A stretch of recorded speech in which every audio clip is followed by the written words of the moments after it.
चलिए बिंदास बोलान कुरान का 8वां एपिसोड पूरा करके आज 9वां एपिसोड हम आपके सामने लेकर आए हैं।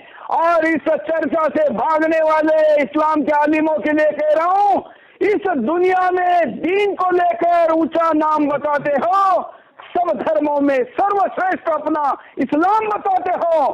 मौलाना और सन्मुखों, बात आई कुरान पर, मंथन हुआ सुदर्शन का तो उंगली उठी आयत पर। सच्चाई का पकड़ तराजू रिजवी सारा चिट्ठा खोले है, 26 आयत गलत लिखी है, खुल्लम खुल्ला बोले हैं। इस्लाम परस्तों, या तो सन्मुख आकर संवाद करो, वरना कुरान की गलती अपने मन से स्वीकार करो। नमस्कार, मैं हूं सूरज चौहान और आप देख रहे हैं बिंदास बोल। बिंदास बोल में आज हम आपके सामने मुद्दा लेकर आए 90 दिन, लगातार 9वां दिन है आज, और आज 90 दिन भी हम आपके सामने कुरान की विवादित 26 आयतों को लेकर बिंदास बोल करने खड़े हैं। दुनिया भर से, जैसा कि रोज बता रहा हूं, बहुत अच्छा रिस्पांस मिल रहा है। बस हाँ, जो लोग आज की चर्चा में होने चाहिए वो चर्चा से भाग रहे हैं, पीठ दिखा रहे हैं। मौलाना और कई मुफ्तियों को संपर्क किया जा रहा है, सभी रिकॉर्डिंग भी मेरे पास है। जिस दिन बात होगी कि आपने एक तरफा बात रखी, उस दिन वो सारे दिखाऊंगा। आज मैंने दिल्ली के जामा मस्जिद के इमाम बुखारी को बुलाया था, लेकिन इमाम बुखारी फोन उठाना तक डर रहे हैं।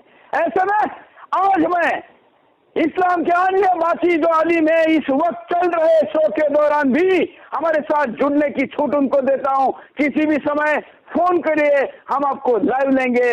अब हम चर्चा में आगे बढ़ते हैं और स्वागत करते हैं जो लोग आज हमारे साथ जुड़े हैं उनका। और उसके पहले मैं जरा आपको पोल भी दिखाता हूं। हम प्रतिदिन आपके सामने पोल लेकर आ रहे हैं, 98, 99 तक पोल जा रहा है।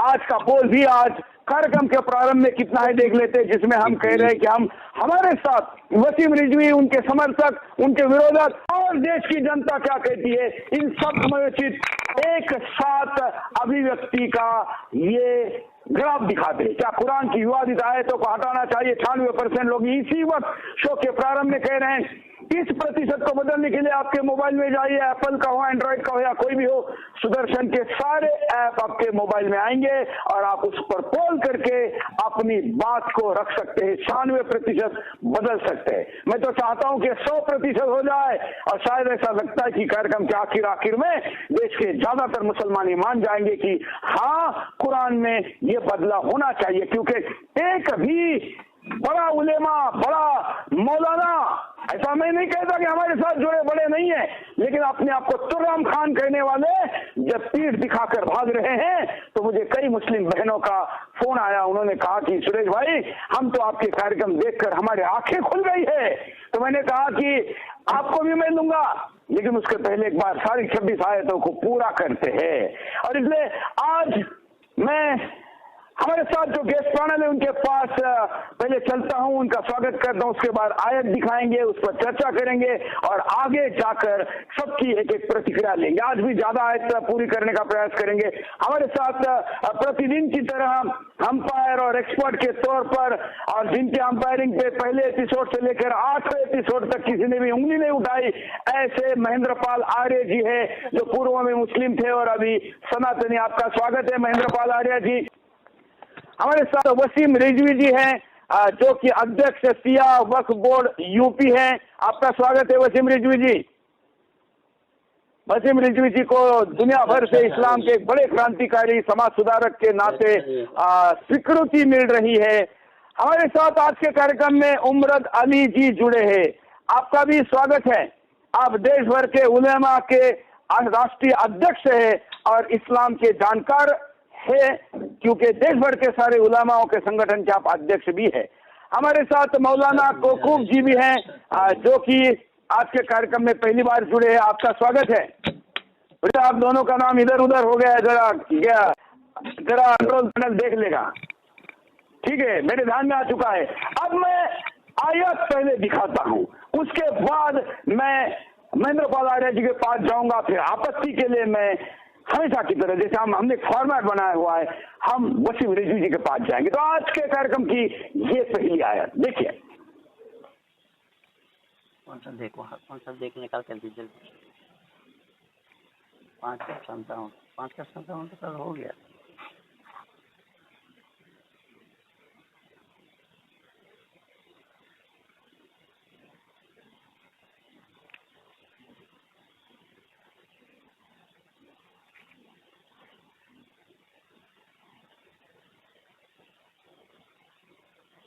ने ये आयत बताने में कोई तकनीकी, ये आयत हम कल दिखा चुके हैं, हम ये आयत कल दिखा चुके हैं,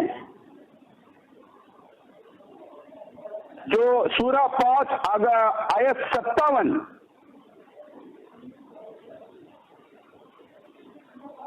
बिल्कुल, जरा आयत को दुरुस्त कर लेते हैं। मुझे लगता है कि ये तकनीकी गलती है कि जो सही नंबर पर नहीं चल रहे। मैं महेंद्रपाल आर्य जी के पास चलता हूँ, उनको पढ़ने के लिए कहता हूँ। महेंद्रपाल आर्य जी, आपको मुझे भी आयतें याद हो गई है। इतने दिनों से सुन रहे हैं आप। हाँ, ये 57 सूरा 5 आयत 57 मायदा का 57 नंबर है। हाँ, या अय्युहल्लज़ीना आमनू ला तत्तखिज़ुल्लज़ीना इत्तखज़ू दीनकुम हुज़ुवा व लाइबा मिनल्लज़ीना ऊतुल किताब मिन क़ब्लिकुम वल कुफ़्फ़ार औलिया वत्तक़ुल्लाह इन कुन्तुम मुमिनीन। ये ईमानदारों, यहूदी और बराबर यही है। जी हाँ, तो ईमानदार के समय अल्लाह के पास तो अल्लाह तो किसी और को जानते ही नहीं है। हाँ, अल्लाह तो ईमानदारों से ही मुखातिब है।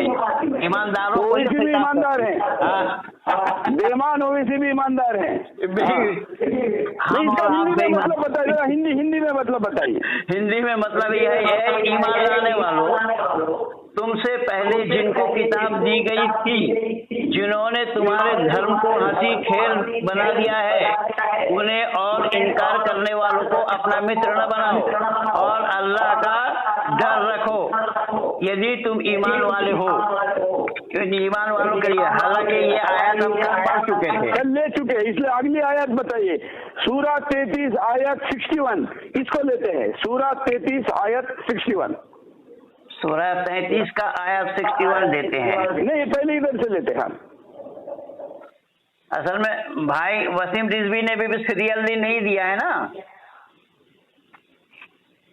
सूरा 33 आयत 61 में है, ये भी हो गया था कल।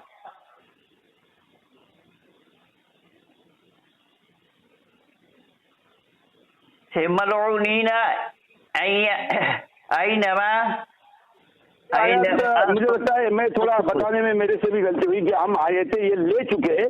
अब हम लेते सूरा 48 आयत 20, यहाँ से शुरुआत करते। सूरा 48 आयत 20। सूरा 48 आयत 20 ये है सूरा फतह के वअदकुमुल्लाहु मगानिमा कसीरतम ताखुज़ूनहा फ़अज्जलहु लकुम हाज़िही व कफ़ा अयदियन नास अन्कुम व लितकूनु अयदिया लिलमुमिनीना व यहदिल कौमस व यहदियकुम सिरातम मुस्तक़ीम।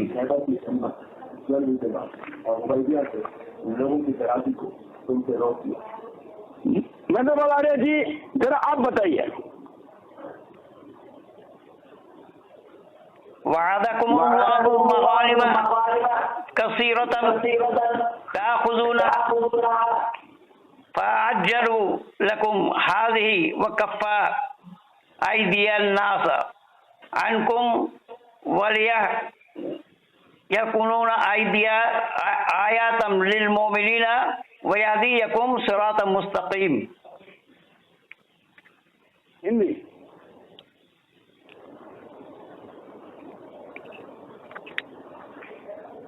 48 का 20। अल्लाह ने तुमसे बहुत सी गनीमतों का वादा किया है जिन्हें तुम प्राप्त करोगे। वो लोग उनसे तुम्हें तत्कालिक रूप से निश्चित कर दी और लोगों के हाथ तुमसे रोक दिए कि वे तुम पर आक्रमण करने का साहस न कर सके, और ताकि ईमान वालों के लिए एक निशानी हो और वह विधि वो सीधे मार्ग की और तुम्हारा मार्गदर्शन करे। सही पूछे तो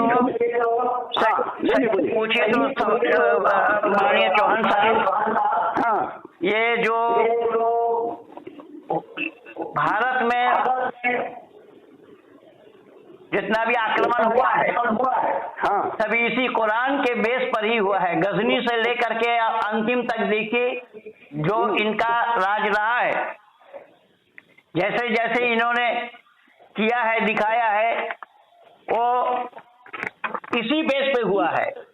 ये 1001 में गजनी का आक्रमण हुआ है और उसने जो सोमनाथ मंदिरों को लूटा, ये आदि जो 1027 तक इनका ये चलता रहा, ये गैर मुस्लिमों को मारने, कत्ल करने आदि में। और जो हमारे लोग जो है वो सूफीबाद की तारीफ करते हैं कि सूफीबाद शांत हैं, ये है वो है, लेकिन सूफीबाद जो है मीठा जहर है। इन्होंने कत्लेआम किया। अजमेर ख्वाजा मोइनुद्दीन चिश्ती ने और जो अपना कुतुबुद्दीन बख्तियारी काकी, निजामुद्दीन, ये जितने भी हुए हैं सब ने कत्लेआम किया है हिंदुओं का। आपका बाबरी मस्जिद भी इसी बेस पर ही बना। भारत में जितना जो कुछ भी हुआ है, यानी शिवाजी महाराज के साथ भी यही हुआ है। इसी कुरान को फॉलो करते हुए ये सारा काम यहाँ पर हुआ है, जो आप इसके पहले अच्छी तरीके से जानते हैं कि भारतवर्ष को मुसलमानों ने अपना गुलाम क्यों और कैसे बनाया। इसी कुरान के बेस पर, इसी कुरान के आधार पर, इन्हीं आयतों के आधार पर, इन्हीं आयतों के माध्यम से, इन्हीं आयतों को फॉलो करते हुए, इन्हीं आयतों को सामने रखते हुए उन्होंने काफिरों को जो जो यहाँ पर दिया है। भाई वसीम रिजवी का तो मैं शुक्रिया अदा करना चाहूंगा कि उन्होंने बड़े अंदाज से उन्होंने आयतों को चुन करके सामने किया है। यद्यपि ऐसे 300 आयतें हैं इसमें, और खैर उधर मैं नहीं जा रहा हूँ। यहाँ पर 26 जो लिया गया है, इन्होंने चुन चुन करके उन्हीं आयतों को एकत्रित किया है जो जहाँ पर ये मारने, काटने, लूटने, पीटने की बातें हैं। तो आप यहाँ तक तो अल्लाह ने यहाँ तक कहा है कि तुम 20 मुसलमान हो 200 काफिरों पर भारी पड़ोगे, तुम 100 हो तो 1000 पर भारी पड़ोगे। वो आएगा, वो सामने आ जाएगा, वो भी पा जाएंगे हम लोग। तो इसी तरीके से ये जो कुछ भी भारत में हुआ है, ये तांडव मचाया गया है इसी कुरान के आधार पर। बिल्कुल। चलिए तो वसीम रिजवी जी के पास चलते हैं। वसीम रिजवी जी, इस आयत को आपने 26 आयतों में लिया है, आपका क्या कहना है इस पर, आपकी क्या आपत्ति है?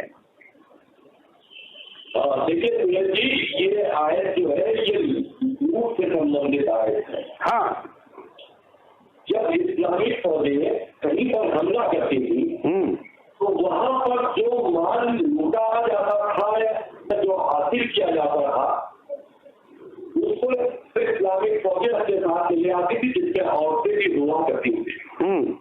औरतों को भी आपस में माल गनीमत कहकर बांटा जाता था। जिस सैनिक की या जिस गैर मुस्लिम की औरत विधवा हुई हो, उसका आदमी और में मारा गया हो इस्लामिक फौजों के हाथों, उनके बीवी बच्चों को अगर इस्लामिक फौज उनको मलेमत से बांट कर अपनी बातें बना ले, तो इससे बड़ा जुल्म और क्या उसके ऊपर हो सकता है, उस इंसान के ऊपर।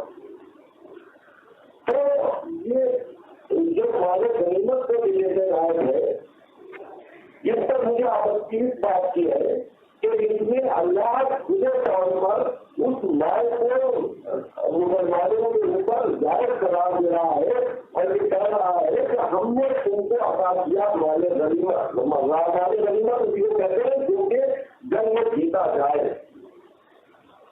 तो ये उनको अल्लाह अपने ऊपर दे रहा है कि मैंने तुमको अता किया और इस तरह से उसके हमारे गनीमत मिल जाएगा। अभी आगे चीजों से बात करी तो मुस्लिमों से भी हिंदुस्तान के अंदर यही किया, मंदिर को जीता, पूरा मंदिर को लूटा, इतने मंदिर के उनके पूरा चांदी लूटा, उसके बाद गनीमत समझ कर बांट दिया। इसी कुरान की आयत से तो ये माले गनीमत की आयत जो है ये लूट और रेप और नाइंसाफी इंसान के साथ में जुल्म करने के लिए पढ़ाई जाती है और उनके मार और उसको लूटने के लिए अल्लाह ने उस पर मोहर लगा दी है कि जो तुम्हारे लिए सब जायज है, हमने तुम्हें आजाद किया है। इसलिए हमारी विपत्ति के तौर पर आपत्ति है, इसको कुरान हकीम से हटाना जाना चाहिए, क्योंकि गनीमत को लेकर जिस तरह से बात कही जा रही है उसका बिल्कुल। और इसमें महिलाएं भी आती है। हाँ, लूट के माल में महिलाएं भी हैं। हाँ, जो जिस शत्रु को पराजित किया उनकी महिलाएं, बराबर। चलिए, अब हमारे साथ जो दो समर्थक जिनका कहना है कि ये कुरान की आयतें नहीं हटनी चाहिए, उनके पास अभी हम चलते हैं। तो हमारे पास पूरे भारत के जो उलेमा के अध्यक्ष है, जो कि उलेमा इस्लाम में महत्वपूर्ण स्थान रखते हैं, मौलाना कोकब जी, आप इस पर क्या कहेंगे? यहाँ पर जो अर्थ रखा गया, जो आयत रखी गई और जो बात यहाँ पर अभी रिजवी जी ने कही है,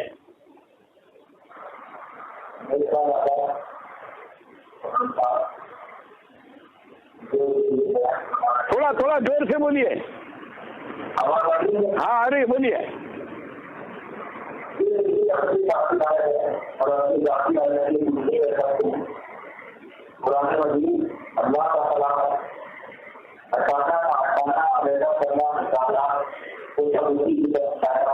चलिए, मैं आपके पास पुनः आता हूँ। आपका आवाज तब तक ठीक कर लीजिए, शायद तकनीकी तौर पर आपसे प्रॉपर बात नहीं हो पा रही है। मैं आपके पास पुनः आता हूँ, तब तक हमारे साथ जो दूसरे अतिथि है उनके पास चलते हैं, उनकी बात सुनते हैं कि वो इस पर क्या कहना चाहते हैं। बोलिए।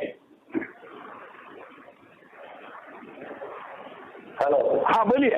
हाँ, मैं मेरठ से, महाराष्ट्र सांगली डिस्ट्रिक्ट से बोल रहा हूँ। आप महाराष्ट्र से बोल रहे हैं, इसलिए एक मैं बात आपको बता देता हूँ। यहाँ पर बात माले गनीमत की हुई है, तो मुझे याद आ रहा है जैसे आपने महाराष्ट्र कहा, तो छत्रपति शिवाजी महाराज जी के सेना ने सूरत पर आक्रमण किया था, और आक्रमण करने के बाद वहां से जो भी सोना चांदी हीरे जवाहरात लेकर आए थे, तो ऐसे ही एक किसी मुस्लिम सरदार को लगा कि शिवाजी महाराज को खुश करने के लिए उनकी एक महिला को लेकर चलते हैं, तो शिवाजी महाराज के लिए नजराना के तौर पर एक मुस्लिम बेटी को लेकर आया गया, और जब उनके सामने प्रस्तुत किया तो शिवाजी महाराज इतने नाराज हो गए और उस व्यक्ति को सजा दी, और कहा उस महिला की तरफ देखकर कि हमारे यहाँ पर युद्ध में हारे हुए लोगों की महिलाएं माले गनीमत नहीं होती, इतनी सुंदर हमारी माँ होती तो हम भी इतने सुंदर हो जाते।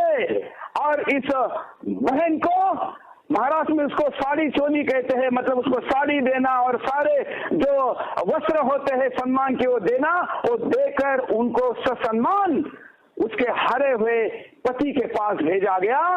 कहाँ माले गनीमत और कहाँ ये शिवाजी महाराज की उदारता? आप तो मेरठ से बोल रहे हैं जहाँ पर शिवाजी महाराज का साम्राज्य था, क्या कहेंगे इस आयत पर? हाँ, मैं कहने जा रहा हूँ, अब सुनिए, मुझे 2 मिनट का टाइम दीजिएगा। हाँ, बोलिए। सबसे पहले तो मैं वसीम रिजवी साहब से भी और जो उलमा डिवीजन में बैठे हैं उनसे भी और तमाम आलम इस्लाम के मुसलमानों से एक सवाल है। वो सवाल ये है कि हम मुसलमान अपने आप को कहते हैं, और हम जब कुरान को फॉलो कर रहे हैं अल्लाह का कलाम कहकर, तो कुरान के अंदर जो भी अहकाम, हुक्म, फरमान वगैरह जो नाजिल हुए हैं, ये ज़माने हाल है या ज़माने माजी है या ज़माने मुस्तक़बिल है, 5 फ्यूचर है या प्रेजेंट है? ये सवाल है मेरा पहला। दूसरा सवाल कि अल्लाह ने अपने कलाम में, अल्लाह का कलाम कहा जा रहा है, जब अल्लाह का कलाम है तो अल्लाह के कलाम में अल्लाह ने जिन लोगों को जिन आयतों में काफिर और मुशरिक का इस्तेमाल हुआ है, का वो काफिर और मुशरिक की डेफिनेशन आगे तक कोई मुसलमान ने सही बताया नहीं, कोई आलिम नहीं। हाँ, क्योंकि वो खुद नहीं जानते कि असल मतलब उसका क्या है। तो इसके पर मैं आगे जाके कहूँगा, पूरे यूसुफ में एक आयत नाजिल हुई है, वहाँ पर अल्लाह का कलाम कह रहा है कि अक्सर लोग, अरे बहुत सारे लोग, अक्सर लोग अल्लाह ताला पर ईमान लाने के बावजूद भी मुशरिक ही हैं। जोर देकर कह रहा है कि वो भी मुशरिक है, मुसलमान भी अल्लाह पर ईमान लाने वाले। तो वो क्यों? क्योंकि वो अल्लाह की हकीकत को नहीं जानते। इसलिए कहा है, ये नहीं कहा है कि वो अल्लाह को छोड़कर दूसरे को अल्लाह मान रहे या माबूद मान रहे या उसकी पूजा अर्चा कर रहे हैं।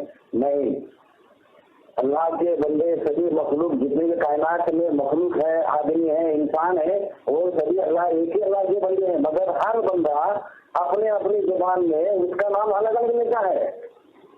कोई अल्लाह कहता है, कोई गॉड कहता है, कोई परमेश्वर कहता है, कोई भगवान कहता है, कोई प्रभु कहता है, कोई ईला कहता है, कोई गॉड कहता है। इसका मतलब ये नहीं कि सबके भगवान सबके अल्लाह अलग अलग हो गए। अल्हम्दुलिल्लाह रब्बुल आलमीन और आलमीन का यूं निकल जाता है। इसके अंदर जो गनीमत और गनामत का माल का जो जिक्र हुआ है,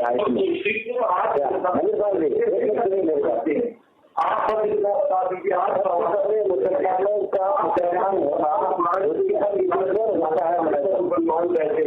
मुसलमान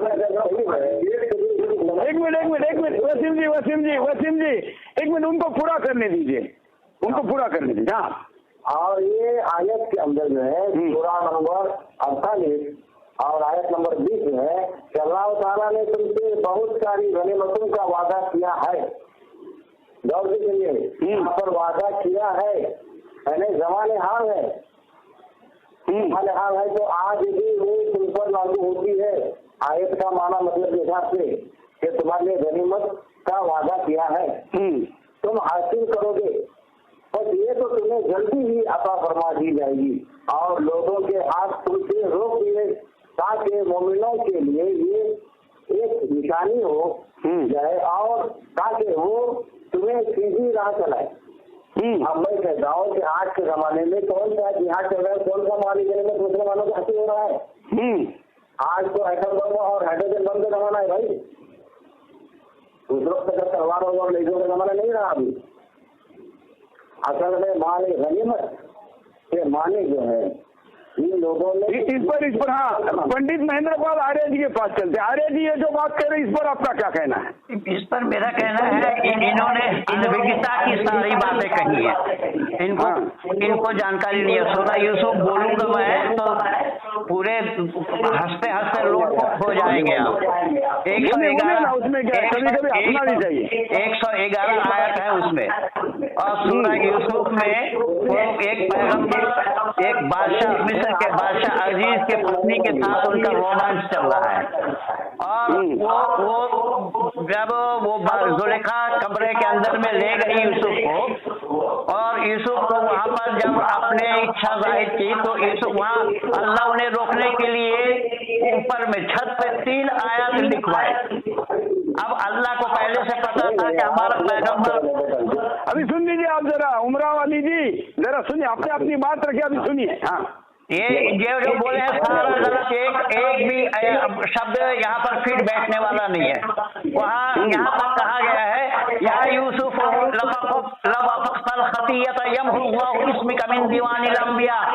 यूसुफ अगर तुम ये खता करते हो तो अंबियाओं के खाते से तुम्हारे नाम काटे जाएंगे। अब इससे बड़ी बात और क्या होगी? जो जेल में जा रहे हैं उसी कारण। और वहाँ पर बताया कि यूसुफ के हुस्न इतने हैं कि उसको महिलाओं को छुरी और फल दे करके बिठा दिया लाइन से। महिलाएं फल काटने के बजाय सब उंगलियां काट डाली। ये है इनको, ये इनकी मर्यादा मान रहे। और जहाँ तक सूरह फातिहा की बात है, सूरह फातिहा जो है रेगुलेशन ऑर्डर ऑफ कुरान में 5वां नंबर की आयत है। यहाँ अल्लाह बतला रहे हैं कि तमाम तारीफ अल्लाह के लिए, अल्हम्दुलिल्लाह रब्बिल आलमीन, तमाम तारीफ अल्लाह के लिए है। तो कौन अल्लाह की तारीफ कर रहे हैं? अर्रहमान रहीम, जो रहम करने वाला दयालु है, मालिक यौमिद्दीन, यौम जज़ा के मालिक है, ये अल्लाह खुद कह रहे हैं इस बात। इहदिना सिरातल मुस्तकीम, हमें सीधा रास्ता दिखा। जब अल्लाह ही खुद सीधा रास्ता मांग रहे हैं किसी और से, तो ये दुनिया को रास्ता क्या बताएंगे? ये सब जगह गड़बड़ झाला है। आपने बड़ी मार्के की बात आज आपने याद दिलाई कि शिवाजी महाराज ने गौहर बानू को लौटाया था, उसका नाम गौहर बानू था। बिल्कुल बिल्कुल बिल्कुल, गौहर बानू को लौटाया था। वो तो हमारी मर्यादा है। मातृवत परदारेशु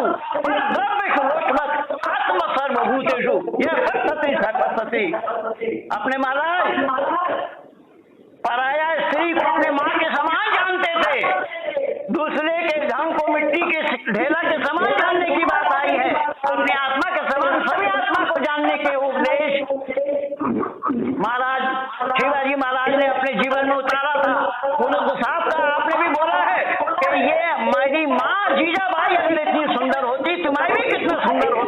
ये जो मर्यादा, ये इस्लाम कहाँ से ले आ पाएंगे? ये इस्लाम जानता भी क्या है जो ये मर्यादा ले आ पाएंगे?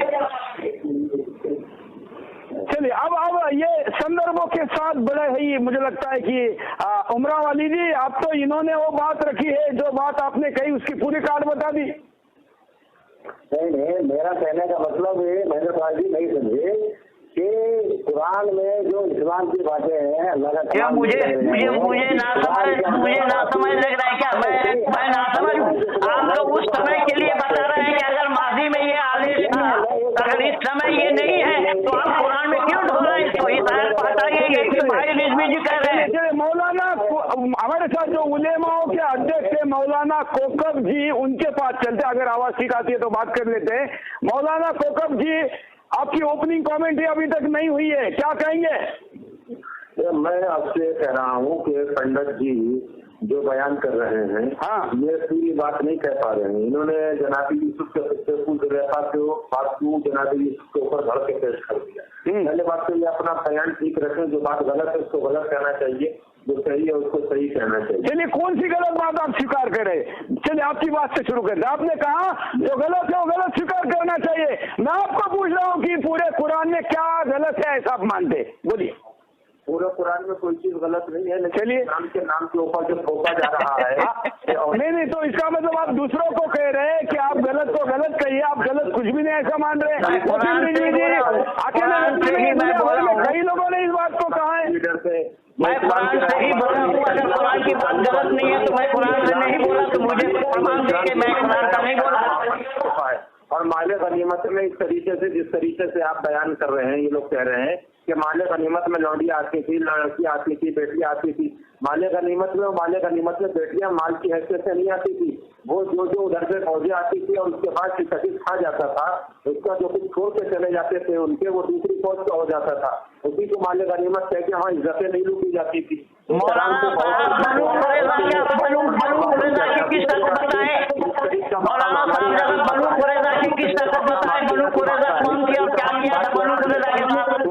स्त्री से पैदा हुए हो, वही उसने बेटी बना दी, उसी के साथ तुमने शादी कर ली, उसी को तुमने माँ बना लिया। तो कभी शादी मत करो, किसी से मैरिज मत करो अगर तुम्हारा धर्म इतना अच्छा है। सारे इल्जाम लगाओ। मैंने महाभारत, चारों वेद, 18 पुराण सब कुछ पढ़ा है, गीता मैंने पढ़ी है। मैं इंटरनेशनल गुफ्तगू करता हूँ, बात करता हूँ। आप कितने अलग बयानी से काम ले रहे हैं, क्योंकि गलत बात को गलत बात कहिए, सही बात को सही बात कहिए, किसी पे इल्जाम न लगाइए। तुम्हारे यहाँ तो 14 हजार तक जब गीता की बात आएगी, भी आरोप नहीं निकाल सकते। मेरी खुली चुनौती है, मेरी खुली चुनौती है। एक भी आरोप वैदिक सिद्धांत पर दिखा नहीं पाएंगे। एक भी आरोप नहीं दिखा पाएंगे। वैदिक सिद्धांत पे एक भी आरोप नहीं दिखा पाएंगे। सत्य सनातन वैदिक धर्म में एक भी आरोप नहीं दिखा पाएंगे। हमारे हिसाब से चाहे मुल्क चले या ना चले, सरकार चले या ना चले, तुम्हारी वजह से सिर्फ मोदी बदनाम हो रहे हैं, तुम्हारी वजह से अमित शाह, तुम्हारी वजह से राजनाथ सिंह, तुम जैसों की वजह से RSS बदनाम हो रही है। तुम्हारी बदनाम हो रहे हैं, कौन नहीं हो रहा है? यहाँ 8 दिन से लोग देख रहे हैं, 8 दिन से लोग यहाँ देख रहे हैं कि कौन बदनाम हो रहे हैं, कौन नहीं हो रहे हैं।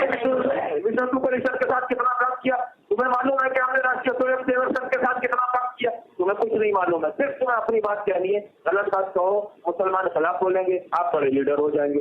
गलत बात कहो, मुसलमान खिलाफ बोलेंगे, आपकी थोड़ी सी भक्ति पैदा हो जाएगी। गलत बात कहे मुसलमान, उसके साथ हिंदू खड़े हो जाएंगे। तो इन बातों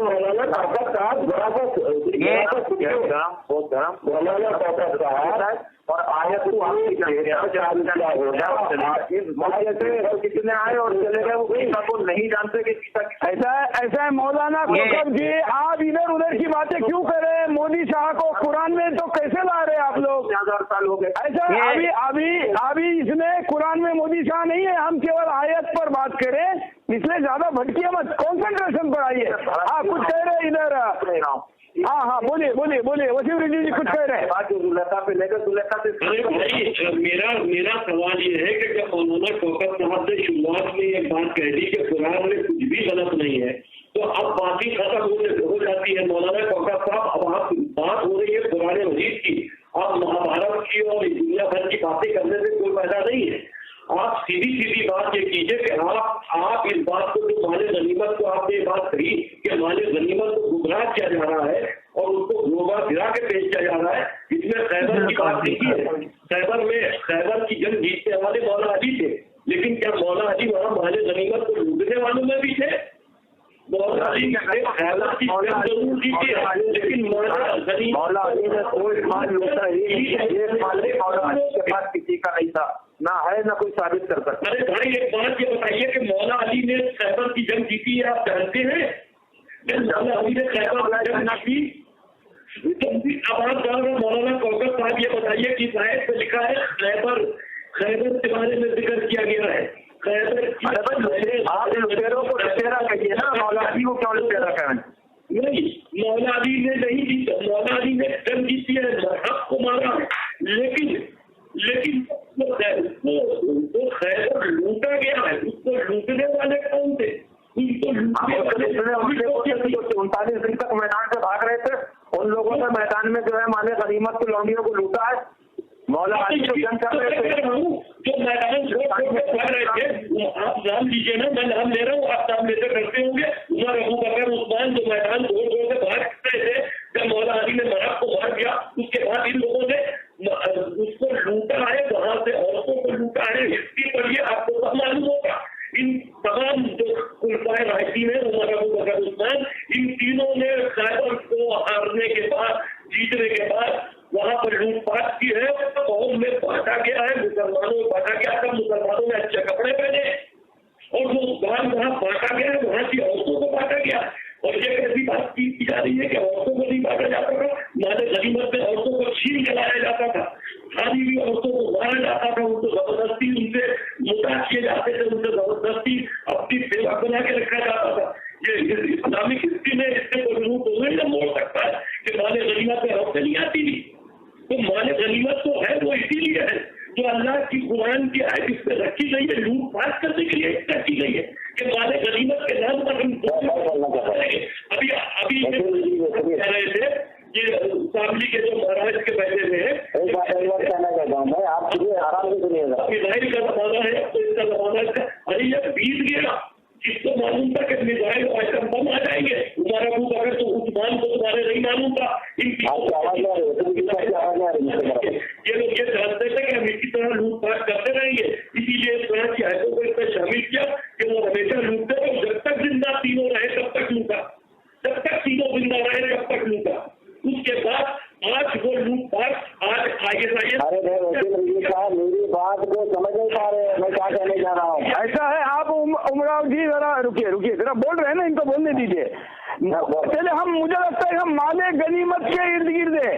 माले गनीमत की व्याख्या करने के पीछे मैंने अभी गूगल पर और कुछ साइटों पर जाकर देखा, तो जो यहाँ पर कोकम जी कह रहे हैं ऐसा नहीं है। यहाँ तो महिलाओं का सारे प्रकार का माल, उसमें सब कुछ लिखा है।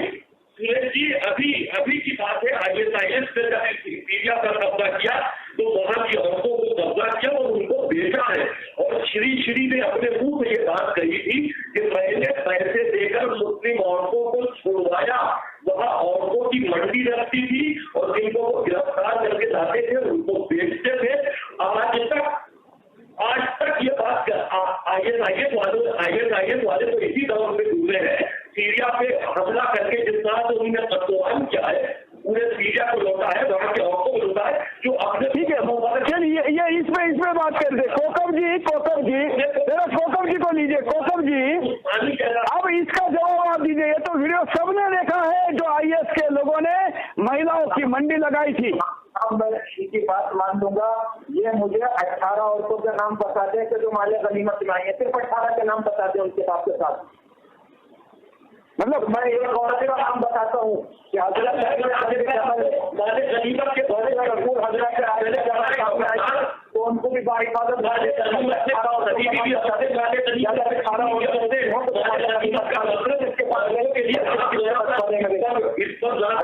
इस्लाम में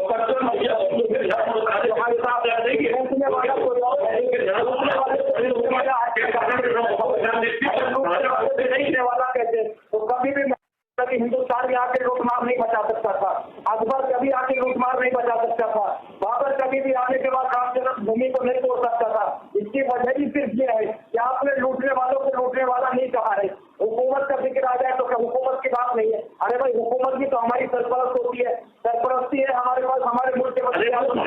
सबसे बड़ा इंसान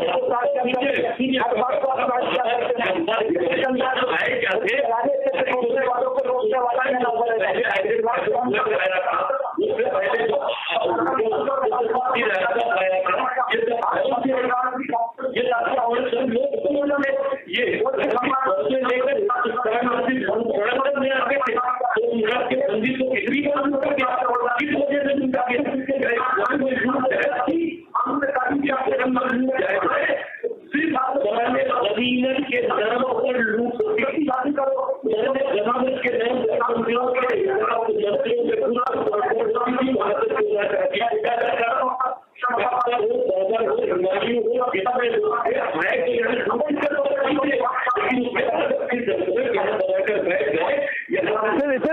थोड़ा हम अपने मुद्दे की तरफ लौटते हैं। मैं दर्शकों को ये भी बता दूं कि अभी वैसे तो हम पहले मिनट से ही सुपर चैट के लिए यहाँ नीचे बैंड चला रहे हैं, लेकिन अब मैं इस मिनट से उसकी घोषणा करता हूँ कि जिन लोगों को यूट्यूब के द्वारा अपने प्रश्नों को या प्रतिक्रिया को रखना है वो सुपर चैट के द्वारा रख सकते हैं, जिसको आप ट्विटर बैंड के साथ स्पेस दी जाएगी।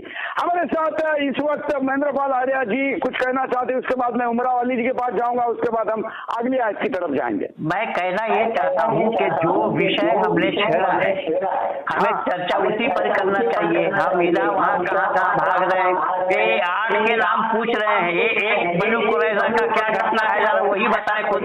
हाँ, माल गनीमत उसको कहा जाता है जो लूट के माल है, उस लूट के माल को माल गनीमत कहा जाता है, चाहे उसको पता हो या औरत हो। ये एक बनु कुरैज़ा की घटना को नहीं बता पाएंगे कि उनके साथ क्या दुर्व्यवहार किया था। की बात बना लो, सारी ग्रामर मैं जानता हूँ, मुझसे बात करो कि हाल किसे कहते हैं, मालवी किसे कहते हैं, मुस्तकबिल किसे कहते हैं, मालवी की किसने आप जानते हैं, मुदारे की किसने आप जानते हैं, आज किस लोगों को दलाल करता है आप जानते हैं, मुस्तकबिल किसे कहते हैं आप जानते हैं, आप कुरान की बातें कर रहे हैं, काफी माफी मुस्तकबिल हर दुनिया की किताब में और उसको कहने लगे एक लफ्ज़ माना आपको मालूम नहीं है, अवामी कितने हैं आप नहीं जानते, जगाने कितनी है आप नहीं जानते, इस्लाम की और कुरान की सारे आवामी को कहिए, ध्यान को समझिए, उसके बाद इस्लाम की बात कीजिए। आप उससे कह रहे हैं मैं नहीं जानता, मैं नहीं बता दूंगा, मैंने बताया मेरे पास। अरे इनको रोकिएगा, ये नॉलेज को बोलते रहेंगे। जो कुरान की जो चर्चा की गई है वो आयत कुरान में है या नहीं वो बोले, ज्यादा उंगली हिलाने की आवश्यकता नहीं है। नहीं वो तो सब कुछ हिला रहे हैं। हाँ बोलिए बोलिए। मैं कह रहा हूँ जो चर्चा हो रही है कुरान आयत पर, ये कुरान में ये आयतें है या नहीं, जो आयतें पढ़ी गई हैं वो आयतें यहाँ है या नहीं, और है तो उसका अर्थ जो बोला गया है चैनल में वही आयत है या अर्थ कुछ और है, जरा वही बताएं, इसका अर्थ क्या है वो बताएं। कुरान में ये आयतें हैं और इन आयतों का तर्जुमा जो उर्दू में है वो यही है। बोलते रहिए। तो यहाँ जो बोला गया है वो गलत बोला गया है, और यही आयतें नहीं है कुरान में 6000 ऐसे। अरे भाई इसलिए बताइए ना, आप इधर उधर बहुत भाग रहे हैं। इधर उधर नहीं जा रहा, उनके सवाल का जवाब इन्होंने कहा कि जो आयत यहाँ पर अभी बताई गई वो आयत है क्या और उसका अर्थ ये है क्या, बस जो आपने आयत जो आपने कहान साहब मैं आपसे एक गुजारिश कर रहा हूँ, कहान साहब एक गुजारिश मेरी है, ये मौलाना साहब बोल रहे हैं कि कुरान में 6666 आयत हैं, अगर ये 6666 आयत दिखा दे तो मैं इस्लाम स्वीकार करूंगा, अगर न दिखा पाए तो ये वैदिक धर्मी बनेंगे या नहीं, पूछे इनसे। अगर 6666 आयत न दिखा पाए तो ये वैदिक धर्मी स्वीकार करेंगे, खुला चैलेंज है, खुला चैलेंज है। 66,600 आयतें हैं तो इस्लाम कबूल करेंगे, दिखा दीजिए। हाँ 6666 आयतें हैं तो मैं इस्लाम कबूल करूंगा, और 6666 आयत ना दिखा पाए आप तो आप वैदिक धर्म को कबूल करेंगे। आइए मैदान में ऐसे ही पुराने मजीद में दिखाऊंगा, अभी दिखाते हैं ना, अभी दिखाइए लाइव ये इस्लाम कबूल करेंगे। ये मैं न दिखा कमरे के अंदर मैं कमरे में बुर्के के अंदर में बैठ करके नहीं बोल रहा हूँ, मैं कमरे में बुर्के के अंदर नहीं बोल रहा हूँ, मैं चैनल में बैठ करके बोल रहा हूँ, और ये चैनल जिम्मेदार वाला चैनल है। ये चैनल बहुत जिम्मेदारी के साथ अपना जिम्मेदारी को निभाता है। मैं बोला कि 6,600 आयत आप दिखा पाए तो मैं इस्लाम स्वीकार कर लूंगा। आप 6,666 आयत ना दिखा पाए, अभी अगर मैंने साबित कर दिया कबूल करूंगा, इस्लाम बोल दिया ना। मैंने बोला कि मैं इस्लाम कबूल करूंगा। अरे चाचा मैं बोल रहा हूँ मैं इस्लाम कबूल करूंगा। आपके पास आते हैं, मैं बोल रहा हूँ कि मैं इस्लाम कबूल करूंगा। बिल्कुल आपके बगल में कुरान रखा होगा, आज तक साबित नहीं कर पाया। मजीद में अरे भाई आयत की बात हो रही है, पाड़े मीड़े बाकी चीजें मत बताए। मेरा इतना कहना चौहान साहब कोकब जी आपको 6,000 नहीं, आपको आयतें दिखाने के लिए टाइम क्यों चाहिए? आपको टाइम क्यों चाहिए? खुला चैलेंज दिया, खुला दरबार है, मुसलमानों में है, चौहान साहब का दरबार खुला है और ये पूरे दरबार से ही चुनौती दी जा रही है। कुरान के अंदर 6,666 आयत दिखा पाए, मैं ये को नहीं, मैं संपूर्ण इस्लाम जगत को चुनौती दे रहा हूँ। संपूर्ण इस्लाम जगत को मेरी चुनौती है कि 6,666 आयत दिखाइए तो मैं इस्लाम स्वीकार करूंगा। और 6,666 आयत ना दिखा पाए तो हमको पहले भी मानना पड़ेगा। कुरान में कुल आयतें हैं 6,276 क्या आपको सिर्फ नंबर बताने हैं ना, इतनी आयतें हैं कि नहीं? इसके लिए टाइम क्यों चाहिए? बुला लीजिए नीचे फोन करके। 6,666 आयतें हैं तो उन्होंने कहा हो जाए तो मैं वही तो बोल रहा हूँ कि 6,666 आयत आप दिखा पाए। मैं चैनल में बैठ करके बोल रहा हूँ, मैं चैनल में बैठ करके बोल रहा हूँ कि मैं इस्लाम स्वीकार करूंगा। अभी चालू रखते हैं, आप लेके आइए। बिल्कुल मैं 6,666 आयत देखा पाए तो मैं इसी चैनल के माध्यम से बोल रहा हूँ, मैं स्वीकार करूंगा। जी आप तो ये एकदम खुन्नस की तरफ जा रही बहस। चैलेंज, ओपन चैलेंज, बोलिए। ओपन चैलेंज मंगा, मैं शो चालू रखता हूँ। मंगवाइए, बहस से कोई फायदा नहीं है, बहस दूसरी तरफ जा रही है। हाँ, यहाँ पर 6,666 आयतें हो या ना हो, ये जो मौलाना साहब कह रहे हैं कि 114 सूरे हैं, अगर के ये कहते हैं 30 पारे, अरे भाई इसको आयतों और सूरों में काउंटिंग किसने की? क्या ये रसूल ने की? क्या ये रसूल के जमाने में हुई या रसूल के इशारे से हुई? ये 30 पारे हुए कैसे? कुरान को पारे पारे में चैप्टर में बनाने वाला कौन है? आयतों में समेटने वाला कौन है? वो तो वही आती थी, वही जो आती थी वो बयान करते थे। न उन्हीं ने कहा रसूल ने कि लिखो, मैं कह रहा हूँ लिखो कुरान, उन्हीं ने कभी नहीं कहा लिखो, उन्हीं ने कभी नहीं कहा जमा करो। अल्लाह की रसूल के पास जमा करने वाले भी आ गए, रसूल के पास लिखने वाले भी आ गए। मौला अली कुरान मजीद जब लेके आए तो मौला अली का कुरान मजीद देने से इनकार इसलिए कर दिया गया कि मौला अली का कुरान मजीद अगर ले लेंगे तो जो साजिश कुरान मजीद में आतंक फैलाने के लिए, रेप करने के लिए, रेपिस्ट बनने के लिए, आपके कुछ बात से उमराव अली जी भी कुछ कहना चाह रहे, सहमत है? शायद नहीं। उमराव अली जी आप सहमत हैं इनसे? नहीं होंगे। उमराव अली जी आप सहमत हैं? एक मिनट रिजवी जी शायद आपसे कुछ सहमत है, बोलिए। मैं रिजवी साहब से सहमत हूँ, लेकिन बिल्कुल मुकम्मल तौर पर मुत्तफिक नहीं हूँ क्योंकि हमारे हुजूर सल्लल्लाहु अलैहि वसल्लम ने जो दीन इस्लाम लाया है वो सिर्फ इंसान और सिर्फ इंसानियत का मजहब है। जो कोई भी इंसान को इंसानियत को तकलीफ देगा, जो कोई इंसान को इंसानियत को खत्म करेगा, जो कोई इंसान और इंसानियत को खिलाफ काम करेगा। अच्छा उमराव अली जी, आपके हिसाब से वो जो छोटा गद्दार हैदराबाद का ओवैसी है वो है क्या इस्लाम मुसलमान है? नहीं वो नहीं करते, अभी क्यों नहीं आ रहा है वो सामने? वो मुसलमान में आप ऐसा मानते हैं ना? नहीं वो तो सिर्फ नाम पर लिबास बना के ये कर रहा है। मैं तो अच्छी बातें भी बोल रहे हैं, आज भी 2 अधिक 2 के 4 की तरफ बढ़ रहे हैं उमरा वाली जी। एक बात सुनिए, हाँ, हमारे हुजूर सल्लल्लाहु अलैहि वसल्लम ने जो दीन इस्लाम लाया है वो सिर्फ इंसान और इंसानियत का मतलब है। हाँ, और ये जो तभी तो अल्लाह ने बोला है कि तुम 20 मुसलमानों 200 काफिरों पर भारी का पड़ोगे।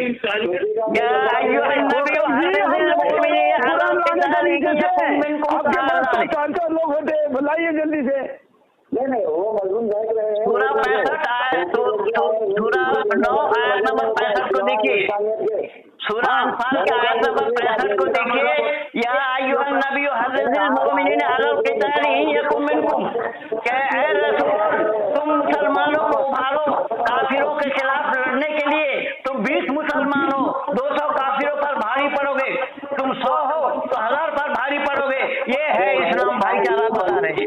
वही तो कह रहा हूँ, ये भाई को चारा बना दिया है और फिर भी ये कह रहे हैं कि इंसान और इंसानियत का है। इंसानियत नाम की कोई चीज कुरान से दिखा दीजिए, इंसानियत नाम की एक चीज कुरान से दिखा दीजिए। अच्छा एक मिनट थोड़ा रुकिए। मुझे है ना ये उमरा वाली जी का थोड़ी और बात करें। तो उमरा वाली जी, आपके हिसाब से जो याकूब मेमन था, याकूब मेमन वो मुसलमान था कि नहीं था?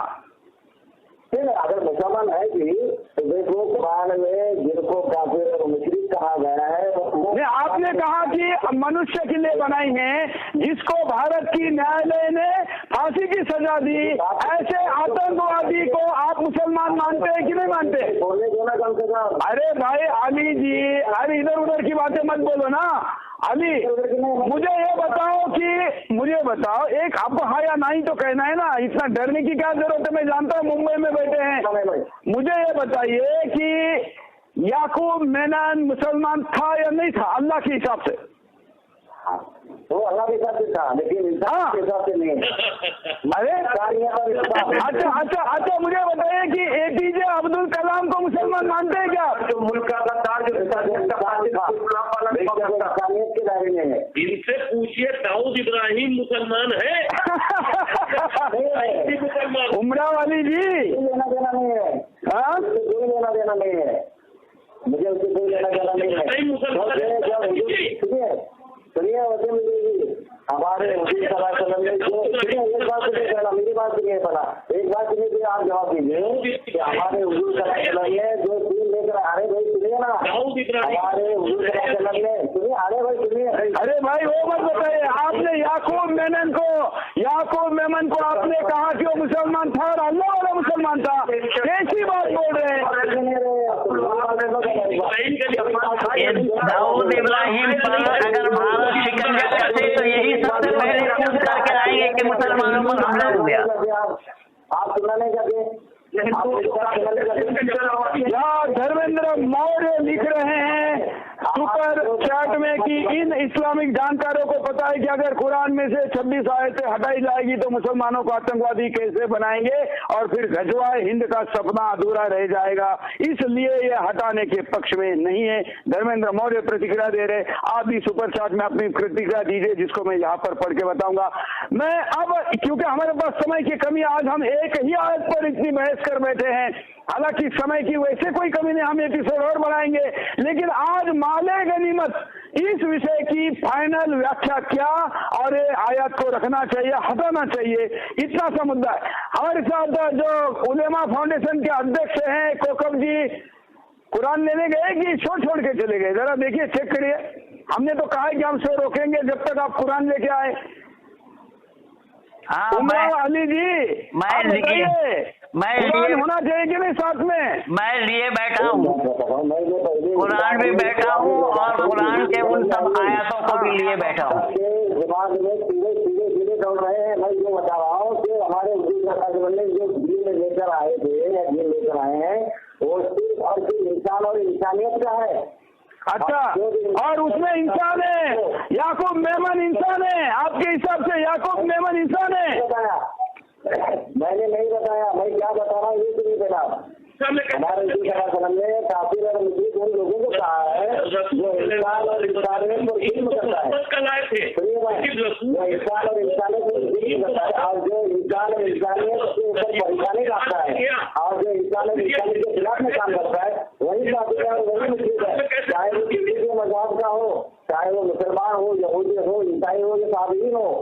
अच्छा, मैं उमरा वाली मैं हर शो में हर गेस्ट को पूछता हूँ, सूरज चौहान के काफिर है क्या नहीं है?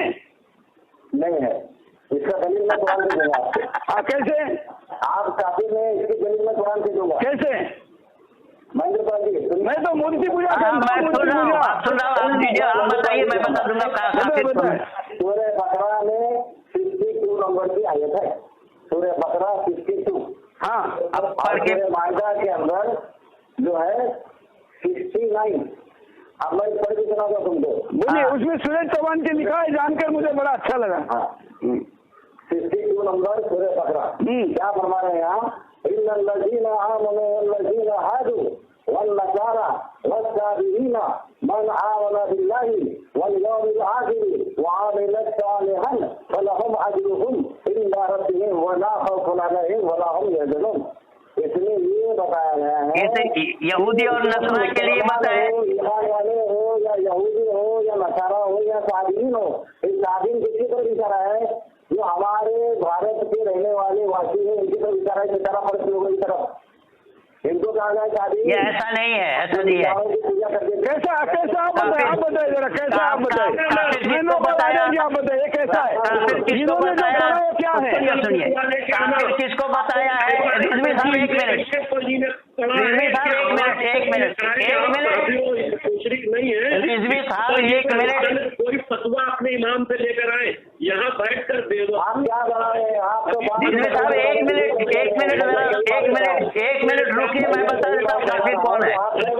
एक मिनट महेंद्र पाल आर्य जी, आपको मैं इस पे टाइम देता हूँ। जो आया तो उन्होंने पढ़ी, जरा उसका असली मतलब क्या है बताइए। उसका असली मतलब ये है, वो यहूदी और नसरा दो कौम के लोग थे, आपस में अपने लोग एक को कत्ल करके दूसरे के घर डाल आए थे, और उसको मारा किसने, उसी का पता बताने के लिए इसीलिए पता तो नाम पड़ा इसका। ये साबिन कौन है? साबिन का मतलब कितना फर्क लोगों के बारे में है, वो भी जन्नती है, ये कुरान बता रहा है, ये बता रहा हूँ मैं आपको। अरे मैं जान करके बोल रहा हूँ, मैं अनजान में नहीं बोल रहा हूँ। काफिर आजम नाम का हैंडल है, वो बता रहा है काफिर बरोबर इज इक्वल टू गैर मुस्लिम। अरे काफिर कुरान से पूछिए ना, कुरान बताएगा, मन काना अदुव्वुलिल्लाहि व मलाइकतिही व रुसुलिही व जिब्रील व मीकाईल फइन्नल्लाहा अदुव्वुल लिल काफिरीन। अल्लाह ने कुरान में सूरह बकरा आयत नंबर 98 में बोला है, 98 में बोला है, मन काना अदुव्वुलिल्लाहि व मलाइकतिही व रुसुलिही व जिब्रील व मीकाईल फइन्नल्लाहा अदुव्वुल लिल काफिरीन। हमको अभी थोड़ा क्लोजिंग की तरफ जाना है, और अभी तक हमारे कई ऐसे सुपर स्टार है जो स्क्रीन पर चलाना बाकी थे, वो भी चला रहे। मैं हमारे साथ आ गए क्या नहीं कुरान लेके भाई, गेस्ट जो गए थे कुरान लाने? अच्छा, प्रोग्राम से हट गए। हालांकि हम थोड़ी प्रतीक्षा करते हैं कि वो 6666 आयातें हैं, तो महेंद्र पाल आर्य जी ने कहा कि वो इस्लाम कबूल करने को तैयार है। अगर नहीं है साबित कर पाए तो उन्होंने हिंदू बनने की बात की चालीदाज हुई है। थोड़ी देर वेट करते हैं, नहीं तो उनको फिर संपर्क करेंगे। मैं तब तक हमारे साथ वसीम रिजवी जी है। वसीम रिजवी जी, आज के चर्चा का सार क्या? देखिए, जो अली साहब थे, इन्हीं ने बहुत कायदे से इस बात को गुमराह करने की कोशिश की। उन आयतों को पढ़कर यहाँ कहा कि इस्लाम मोहब्बत का मजहब है। हम उन आयतों के ऊपर इल्जाम लगा ही नहीं रहे जो मोहब्बत के लिए है। हमने तो उन आयतों की बात की जो नफरत के लिए है। इनको ये बताना चाहिए क्या इस्लाम के अंदर ये बात कहकर नफरत पैदा नहीं की गई कि मूर्ति पूजा हराम है, दूसरे को खुदा मानता है वो शिर्क करता है, वो मुशरिक है। क्या इस्लाम के अंदर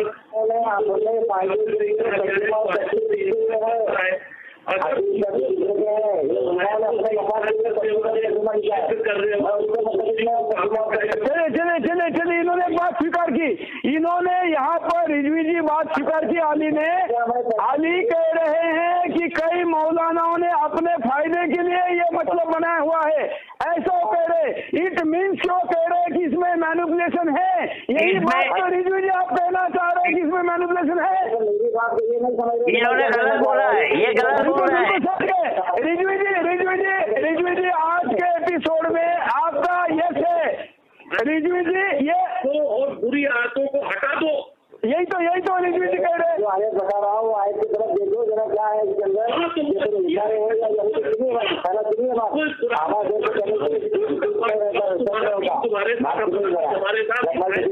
अच्छा एक मिनट अली जी एक यूट्यूबर ने कमेंट किया, ललित लोढ़ान, कि अली आज यहाँ पर घोषित करे कि कल फतवा देंगे कि सुरेश चौहान के खातिर नहीं है। नहीं आप कल फतवा जारी करिए। अरे उसी के बारे में तो मैं आयत बता रहा हूँ ना। हाँ तो आप उसका फतवा जारी कर दीजिए कल। हाँ मैं बोल रहा हूँ फतवा बताइए। चलिए हमने अभी तक करीब 13 मिनट से ज्यादा समय हुआ, हमने मौलाना जी का जो हमारे साथ जुड़े थे कुरान लाने गए हैं, अभी तक वो 13 मिनट बल्कि अभी 13.5 मिनट हो गए, अभी तक उन्होंने लाया नहीं। तब तक पोल देख लेते वो आज, नहीं तो किसी एक व्यक्ति का इस्लाम कबूल करना या हिंदू में आना आज के एपिसोड में हो जाता। हालांकि हम इस मुद्दे को छोड़ेंगे नहीं। चलिए पोल देख लेते कि क्या कुरान की विवादित आयतों को हटाना चाहिए, कि पोल पर 99% लोग कह रहे हैं कि हाँ। आज तो अब तक का सबसे बड़ा पोल है, अब तक 98 पर अटक रहा था, आज 99% लोग कह रहे हैं कि हाँ ये हटनी चाहिए। ये सोशल रिस्पॉन्स है। जबकि सर्वोच्च न्यायालय में मुद्दा पुनः जाएगा विचार के लिए, या संसद में जब इस पर चर्चा होगी तब इस संदर्भ को लिया जाएगा। और मुझे लगता है कि देश के ज्यादातर उलेमा या देश के ज्यादातर मौलाना इस 99-98% से डर गए हैं। उनको लग रहा है कि किस मुंह से जाएंगे, और इसलिए वो चर्चा से भाग रहे हैं।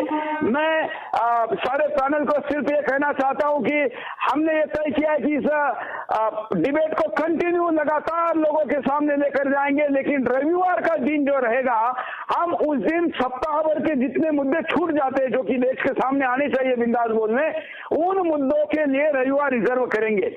आगे जब तक ये चर्चा चलती रहेगी, क्योंकि मुझे तो लग रहा है कि हमको इस आयतों के बाद हदीस के तरफ भी जाएंगे तो शायद 1 साल भर भी चलेगी। तो हम ये तय कर लेते हैं कि हम रविवार का दिन आप सब लोगों को छुट्टी देते हैं। मुझे छुट्टी नहीं रहेगी, मैं तो बिंदास बोल करूंगा, और मैं सप्ताह भर के सारे मुद्दे रहेंगे उनको करूंगा। हम सोमवार को पुनः मिलेंगे। सब रेडी है सोमवार को? है बिल्कुल।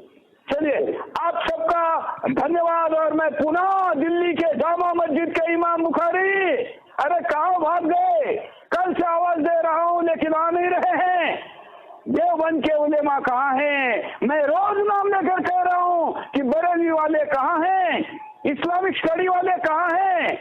आखिर कहाँ भाग रहे भाई? इतनी अच्छी अपॉर्चुनिटी को क्यों किल कर रहे हो?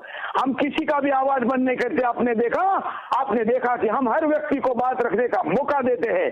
आज हमने ये प्रयास पुनः आपके सामने किया। 9वां एपिसोड आज समाप्त हुआ है। सोमवार रात 8 बजे 10वां एपिसोड लेकर आपके सामने पुनः उपस्थित होंगे। आज के लिए इतना ही। धन्यवाद। जय हिंद।